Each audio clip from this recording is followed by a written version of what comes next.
I guess you can say that Rigondeaux has had a good 2014 as far as being active, fighting 2 fights as a champion should do. Both of them mandatories. He fought side Luk Nong Yang Toy of the Koki Gym on the undercard of some Zhao Shiming fight over in China. And now this fight today, December the 31st, 2014, he fought a guy by the name of Hasashi Amagasa in Osaka, Japan. It came on at about 9:30 a.m. Eastern Standard Time. Yes, on a Wednesday. And it was about 10 p.m. or so over there on T Street Controversy. This is T Street Controversy Live. Amagasa was stopped in the 11th round TKO. Now, let me put it into perspective.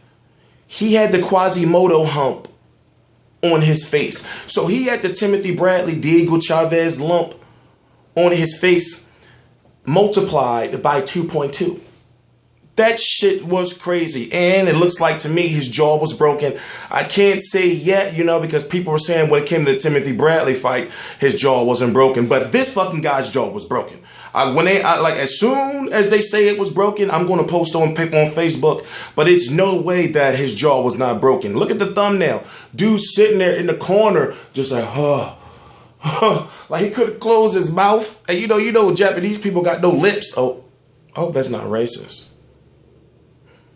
T Street Controversy is not racist. Welcome to T Street Controversy Live. I cover every single major fight live, uncut, unedited, no script. So right now, I'm going to say Rigondeaux, when it comes to the 122-pound division, you got Carl Frampton, IBF, you got Scott Quigg, WBA regular, you got Leo Santa Cruz, the WBC. You think why isn't Rigondeaux fighting any of these guys? Just so happened the guy that Carl Frampton is fighting, Rigondeaux was supposed to be fighting first instead of Amagasa, but Avalos, the guy that Carl Frampton is fighting and Rigondeaux was supposed to be fighting, chose to fight Carl Frampton because more money, and basically he'll have a better chance to beat, or not lose as bad to Carl Frampton than he would to a Rigondeaux. So basically, to put it in perspective, there was a purse bid for Chris Avalos versus Guillermo Rigondeaux for the WBO, WBA Super World 122-pound titles.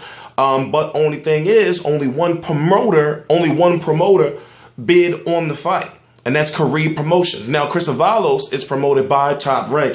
Rigondeaux has very little ties to Top Rank. So basically, Top Rank is getting a little bit from Rigo, but at this point in time, they're still upset with him, most notably Bob Arum, for the performance he put on against Joseph Abeko on the, it was the main event. But when you're fighting on HBO, right, and you're a world champion boxer, and when you have a undercard with an exciting fight, one of the most exciting fights of the year, December 2013, when you have James Kirkland versus Tapia, and then you look at Rigondeaux's fight against Abeko, and you see in camera shot, you see people getting up out of their seats and leaving the arena. So this is HBO. This is the leader in boxing on network television, or the leader in boxing period as it stands right now, despite the fact that they don't have Mayweather.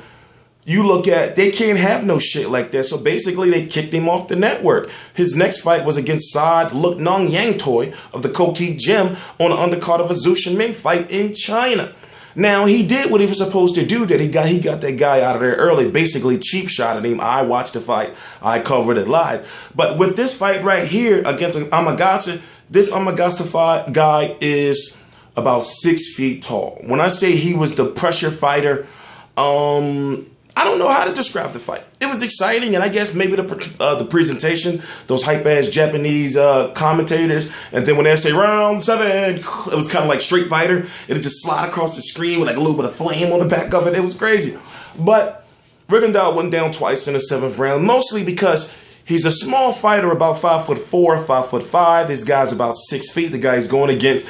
And he was doing all of this ducking to the point where if you were watching Rigondeaux's body shots, it seems as though all of them was coming across to be a bit low. And you have to think, well, the reason why they're low, obviously, is because he's fucking 5'4", fighting a guy who's 6 feet tall.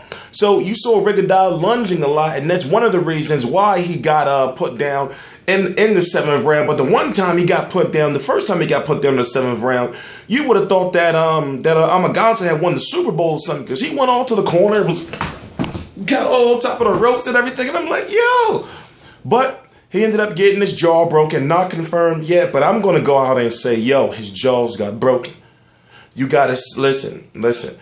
Listen, you thought Timothy Bradley was bad. People saying Rigondeaux was born. Rigondeaux put on the show. I gotta say that because he beat this dude like he was supposed to beat him. And then you ask yourself, well, is Leo Santa Cruz gonna fight him? No, because Leo Santa Cruz is fighting a guy by the name of Jesus Ruiz. You don't haven't heard of him before. Yes, he's ranked, but still, you'll get a guy like Leo Santa Cruz and say, oh yeah, you know what? I fight Rigondeaux right now, and yada yada. But let him talk to Al Heyman. And Al Heyman's not trying to hear that shit.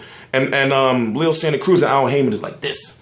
I'm T-Street Controversy. This is T-Street Controversy Live. I cover every single major fight live. This is the only boxing channel where you're going to get complete boxing coverage. Not just this fight, not just that fight. I cover every single major fight live and the #1 video reporter on YouTube, period. Okay, all right. I got a little bit ways to go when it comes to setback, but when it comes to quality, I don't know. T-Street Controversy Live.